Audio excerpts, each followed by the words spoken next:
Assalamualaikum warahmatullahi wabarakatuh. Sebelum kita memulai pembelajaran PPKN hari ini, baiknya kita berdoa terlebih dahulu. Silakan berdoa menurut kepercayaan atau agamanya masing-masing. Berdoa dimulai.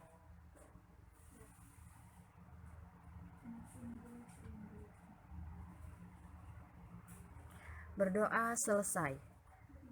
Hari ini kita akan mempelajari bab 1, materi mengenai nilai-nilai Pancasila dalam kerangka praktik penyelenggaraan pemerintahan negara.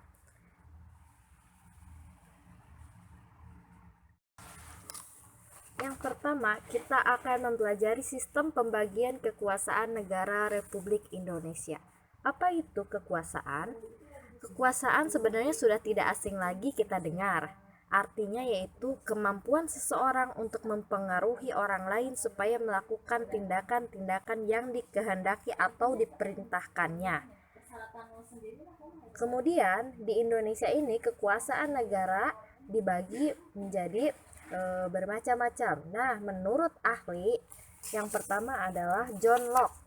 John Locke mengutarakan bahwa kekuasaan negara itu dibagi menjadi 3 macam, yaitu kekuasaan legislatif, kekuasaan eksekutif, dan kekuasaan federatif. Untuk yang pertama, kekuasaan legislatif, menurut John Locke yaitu kekuasaan untuk membuat atau membentuk undang-undang. Sedangkan eksekutif yaitu kekuasaan untuk melaksanakan undang-undang, termasuk kekuasaan untuk mengadili setiap pelanggaran terhadap undang-undang. Kekuasaan federatifnya yaitu kekuasaan untuk melaksanakan hubungan luar negeri. Selanjutnya, yang kedua, ini menurut ahli bernama Montesquieu. Montesquieu membagi 3 macam kekuasaan negara.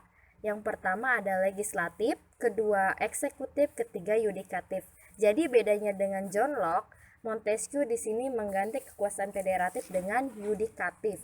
Yang pertama, kekuasaan legislatif menurut menurut Montesquieu yaitu kekuasaan untuk membuat atau membentuk undang-undang. Jadi hampir sama dengan yang diutarakan oleh John Locke. Yang kedua yaitu kekuasaan eksekutif, yaitu kekuasaan untuk melaksanakan undang-undang. Bedanya di sini Montesquieu tidak mengadili, yaitu hanya melaksanakan undang-undang. Yang ketiga, kekuasaan yudikatif, yaitu kekuasaan untuk mempertahankan undang-undang, termasuk kekuasaan untuk mengadili setiap pelanggaran terhadap undang-undang. Nah, bedanya John Locke dengan Montesquieu adalah di eksekutif dan yudikatif. Kalau misalkan menurut John Locke bahwa untuk mengadili pelanggaran terhadap undang-undang itu ada di eksekutif, tetapi menurut Montesquieu untuk mengadili setiap pelanggaran terhadap undang-undang itu ada di yudikatif. Nah, baik, selanjutnya ini konsep pembagian kekuasaan di Indonesia. Yang pertama, pembagian kekuasaannya secara horizontal. Ada 6 kekuasaan, yaitu yang pertama konstitutif, yang kedua eksekutif, ketiga legislatif, keempat yudikatif, kelima eksaminatif atau inspektif, dan yang keenam kekuasaan moneter.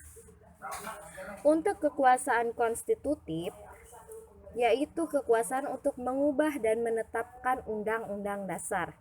Berarti ini adalah sesuai dengan pasal 3 ayat 1. Kekuasaan ini tuh dijalankan oleh MPR atau Majelis Permusyawaratan Rakyat. Yang kedua, kekuasaan eksekutif, yaitu kekuasaan untuk menjalankan undang-undang dan penyelenggaraan pemerintahan negara. Kekuasaan eksekutif di Indonesia yaitu dipegang oleh Presiden, sebagaimana ditegaskan dalam pasal 4 ayat 1. Kekuasaan legislatif yaitu kekuasaan untuk membentuk undang-undang. Kekuasaan ini di Indonesia dipegang oleh Dewan Perwakilan Rakyat atau DPR sesuai dengan pasal 20 ayat 1. Kemudian yang keempat, kekuasaan yudikatif atau disebut kekuasaan kehakiman, ya. Kekuasaan kehakiman berarti sudah jelas bahwa di sini untuk menyelenggarakan peradilan guna menegakkan hukum dan keadilan. Ini dipegang oleh MA dan MK sebagaimana ditegaskan pasal 24 ayat 2.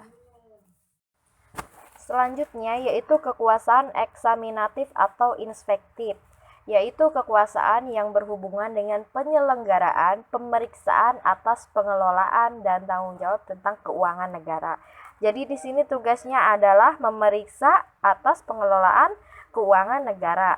Itu merupakan tugas dari Badan Pemeriksa Keuangan sesuai dengan pasal 23E ayat 1. Selanjutnya, kekuasaan moneter, yaitu kekuasaan untuk menetapkan dan melaksanakan kebijakan moneter, mengatur dan menjaga kelancaran sistem pembayaran, serta memelihara kestabilan nilai rupiah. Di Indonesia, kekuasaan ini dipegang oleh Bank Indonesia selaku bank sentral di Indonesia, sesuai dengan pasal 23D. Untuk yang kedua, konsep pembagian kekuasaan di Indonesia itu ada pembagian kekuasaan secara vertikal, di mana kita menganut pada pasal 18 ayat 1 Undang-Undang Dasar Negara Republik Indonesia tahun 1945. Di sana menyatakan bahwa NKRI itu dibagi atas daerah-daerah provinsi, dan provinsi itu dibagi atas kabupaten kota.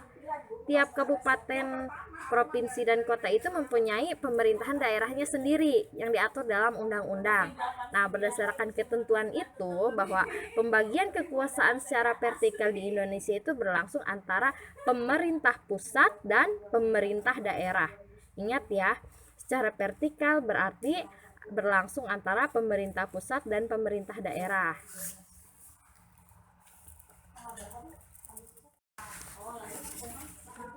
Sudah selesai untuk pemaparan materinya. Silakan apabila ada yang ingin ditanyakan, boleh ditanyakan di grup atau secara japri. Tugas untuk Anda sebagai siswa-siswi hari ini adalah yang pertama, hanya merangkum atau mencatat yang penting di buku catatan PKN.